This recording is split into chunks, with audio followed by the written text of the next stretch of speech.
In the shadowed corners of a world that bends men to its will, where the weight of circumstance crushes dreams before they can take root, there was a boy named Rockefeller.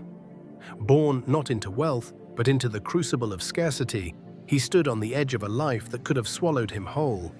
His father, a wanderer of questionable means, drifted like a storm cloud, leaving behind lessons carved in absence and uncertainty. His mother, a pillar of unyielding resolve, wove discipline into the fabric of his soul, teaching him that poverty is not a chain, but a fire that could forge or destroy. Rockefeller chose to forge. Picture a young boy, barely 10, standing in the dust of a Cleveland farm, his hands calloused from work, his eyes fixed on a horizon that seemed to mock his ambition. The world told him he was nothing, a speck in the vast machinery of existence, destined to labor and fade, but within him burned a quiet defiance, a whisper that refused to bow. He saw the struggle not as a sentence, but as a teacher. Every empty pocket, every night of hunger, every moment of doubt was a lesson etched into his bones.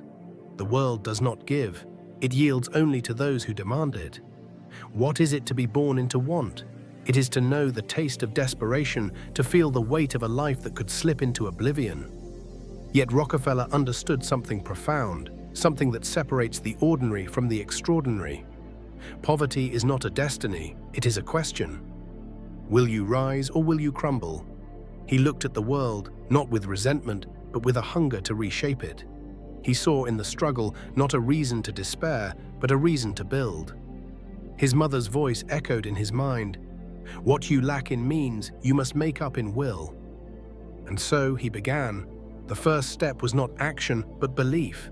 Belief is the spark that ignites the soul, the unseen force that turns dreams into empires. Rockefeller did not believe in luck. He believed in himself. He did not wait for opportunity to knock, he built the door. In the muddy fields of his youth, he learned that the mind is the true battlefield. While others saw only the dirt beneath their feet, he saw the potential for something greater. He understood that the man who masters his thoughts masters his fate. Consider the oak tree, its roots clawing deep into the earth, unyielding against the storm. Rockefeller was that oak. He did not sway with the winds of doubt or bend beneath the weight of hardship. He rooted himself in a vision not of fleeting comfort, but of lasting impact. He saw a world where order could rise from chaos, where wealth was not a privilege, but a tool to create, to innovate, to lift others as he lifted himself. But vision without clarity is a dream without form. Rockefeller knew this. He did not chase vague ambitions. He carved his path with precision. Clarity is the compass of greatness. In a world that drowns men in noise, endless distractions, fleeting desires, Rockefeller learned to listen to the quiet voice within. He asked himself not what he wanted, but what he was willing to sacrifice. At 16, he walked into the offices of Cleveland's merchants, his clothes threadbare, his resolve ironclad. Rejection after rejection, he pressed on, not because he was fearless, but because he refused to let fear define him.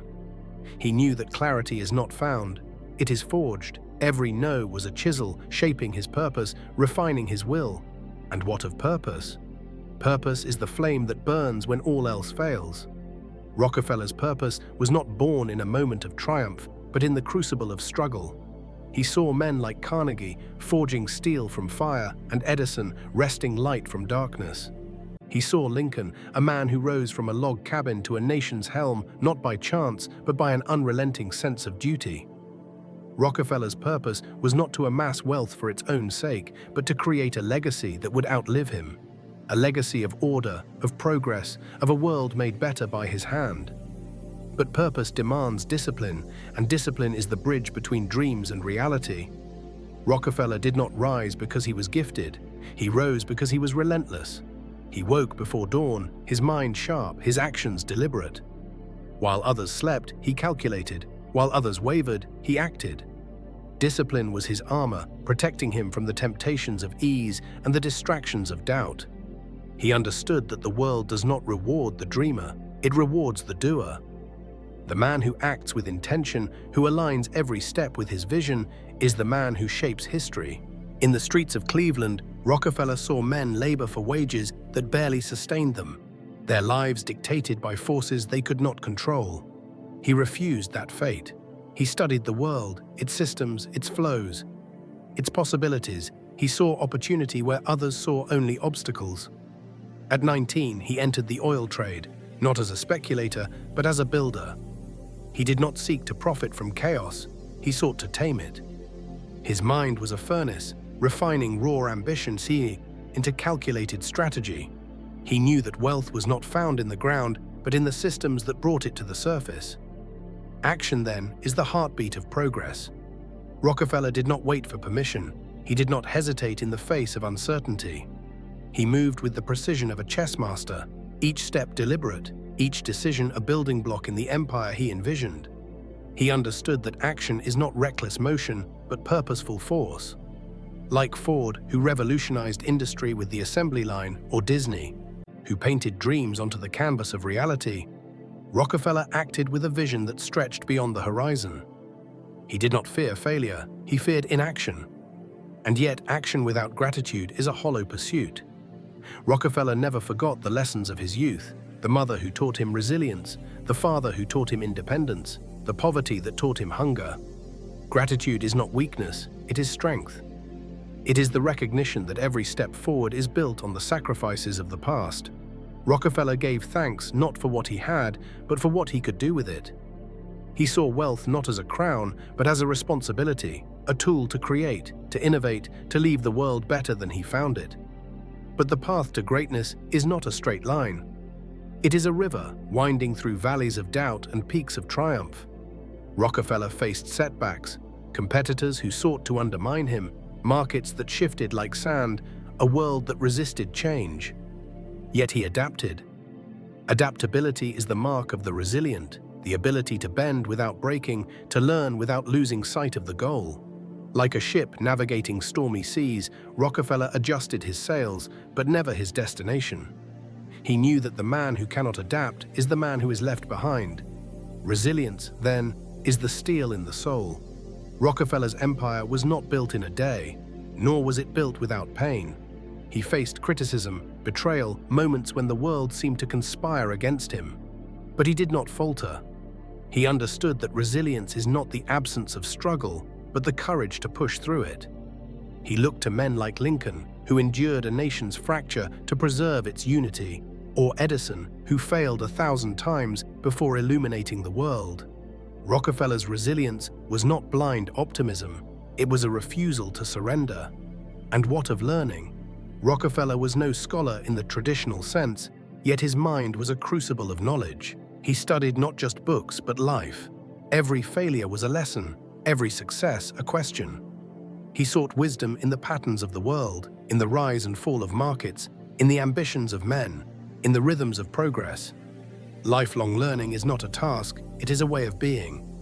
Rockefeller never stopped asking, never stopped seeking, never stopped growing. He knew that the man who stops learning stops living. As he built his empire, Rockefeller saw the world not as it was, but as it could be. He saw chaos and brought order. He saw scarcity and created abundance. He saw a world of limits and built a legacy without them. His vision was not confined to oil or wealth, it was a vision of possibility. He understood that greatness is not a destination, but a journey that demands everything you have and more. It demands belief, clarity, purpose, discipline, action, gratitude, adaptability, resilience, and an unyielding commitment to growth. And so, Rockefeller pressed forward, his heart a furnace, his mind a map of a world yet to be shaped. The oil fields of Pennsylvania, wild and untamed, were not merely pools of black gold, they were the raw material of his vision. He saw beyond the barrels, beyond the flickering lamps of a growing nation. He saw systems, intricate, powerful, enduring. Where others saw only profit, Rockefeller saw structure. He built refineries not to chase wealth, but to harness it, to channel the chaos of a burgeoning industry into a force that could light homes, power machines, and drive progress. His ambition was not to own the world, but to organize it. Yet organization demands sacrifice. The path of creation is paved with choices, hard, unrelenting choices that test the soul. Rockefeller faced moments when the weight of his decisions pressed against him like a storm against a cliff. Competitors schemed, governments scrutinized, and voices rose in judgment. But he stood firm, not out of arrogance, but out of conviction. He knew that to falter was to betray the vision, not just his own, but the vision of a world where order triumphs over disorder, where purpose triumphs over drift. Like a sculptor chiseling marble, he cut away what was unnecessary, refining his empire with a steady hand. Sacrifice is the silent partner of greatness. Rockefeller gave up comfort for discipline, ease for effort, certainty for risk. He did not seek the approval of the crowd, he sought the clarity of his own conscience. In the quiet hours, when the world slept, he wrestled with his choices, not out of doubt, but out of duty. He asked himself, what is the cost of progress? What is the price of a legacy that endures? And he answered with action, with resolve, with a refusal to let the fleeting opinions of others dim the fire within. Like Lincoln, who bore the weight of a fractured nation, or Ford, who faced ridicule for his relentless pursuit of innovation, Rockefeller understood that sacrifice is the forge where greatness is shaped. But sacrifice alone is not enough. It must be paired with courage, the courage to stand alone, to face the unknown, to build when others only dream. Rockefeller's courage was not the reckless bravado of youth, but the quiet strength of a man who knew his purpose. He walked into boardrooms and battlegrounds alike, his gaze steady, his resolve unshaken. He did not fear the storms of competition or the tides of change. He navigated them. Courage, he learned, is not the absence of fear, but the mastery of it. It is the voice that whispers, "Keep going," when the world screams, "Stop." And so he kept going. Through the rise of Standard Oil, through the creation of a system that transformed an industry, Rockefeller moved with the precision of a maestro conducting a symphony. Every deal, every partnership, every innovation was a note in a larger composition, a composition that would echo through generations. He did not build for himself alone, he built for the future. He saw in every refinery, every pipeline, every ledger, a piece of a world made better by his hand. His courage was not just in his actions, but in his vision, a vision that dared to see beyond the horizon of his own lifetime. Yet courage must be tempered by humility. Rockefeller never forgot the lessons of his mother, who taught him that greatness is not a crown to wear, but a burden to carry. Humility is the anchor that keeps ambition from drifting into arrogance. He listened to his workers, to his critics, to the pulse of a changing world. He knew that no man, no matter how great, is infallible. Like Edison, who embraced failure as a teacher, or Carnegie, who gave his wealth to lift others. Rockefeller understood that humility is the root of enduring impact. It is the recognition that your work is not about you, but about the world you leave behind. As his empire grew, so did his responsibility. Rockefeller did not see wealth as an end, but as a means to create, to innovate, to serve. He poured his resources into education, into medicine, into the betterment of lives he would never know. He founded institutions not for glory, but for progress. He gave not out of obligation, but out of gratitude. Gratitude for the lessons of his youth, for the fire of his struggles, for the chance to build something greater than himself. His philanthropy was not a gesture, it was a continuation of his purpose, a testament to his belief that wealth is only as valuable as the good it can do. But even as he gave, Rockefeller never stopped building. His mind remained restless, his ambition boundless. He saw in every challenge a chance to grow, in every obstacle a chance to innovate. He adapted to a world that was changing faster than ever before, a world of electricity, of automobiles, of ideas that stretched the boundaries of possibility. Like Disney, who turned imagination into reality, or Ford, who made the impossible affordable, Rockefeller embraced change not as a threat, but as an opportunity. He knew that the man who clings to the past is doomed to be forgotten by the future. And so we arrive at the heart of Rockefeller's legacy, not the wealth he amassed, but the spirit he embodied. His life was a testament to the power of the human soul to rise above circumstance, to create where others only consume, to endure where others falter.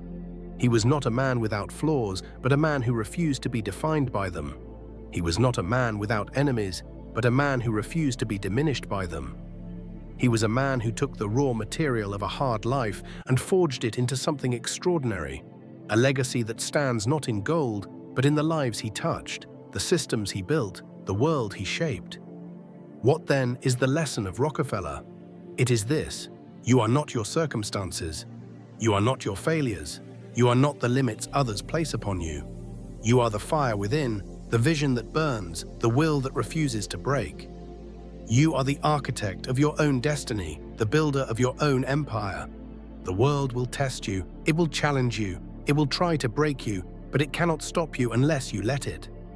Like Rockefeller, you must choose to forge, to act, to rise. You must choose to believe, not in what the world tells you, but in what you know you can become. This is your moment.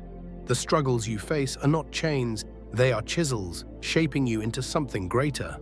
The doubts you carry are not burdens, they are sparks, igniting your resolve. The dreams you hold are not fantasies, they are blueprints, waiting for your hand to build them. Rockefeller did not wait for permission, for ease, for certainty. He acted, he built, he endured. And in doing so, he showed us that greatness is not a gift, it is a choice, so choose. Choose to rise above the noise, to carve your path with clarity and courage, to build with discipline and purpose. Choose to see every setback as a lesson, every challenge as an opportunity, every moment as a chance to create something that will outlive you. The world is waiting, not to give you what you want, but to yield to what you demand.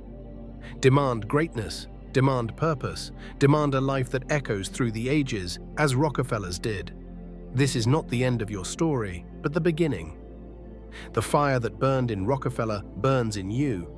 Let it rage, let it light the way, let it forge a legacy that will stand when all else fades. You are not here to drift, you are here to build. You are not here to dream, you are here to create. You are not here to merely live, you are here to shape the world. Like this video, share it with someone who needs to hear this, and leave a comment if it touched your heart.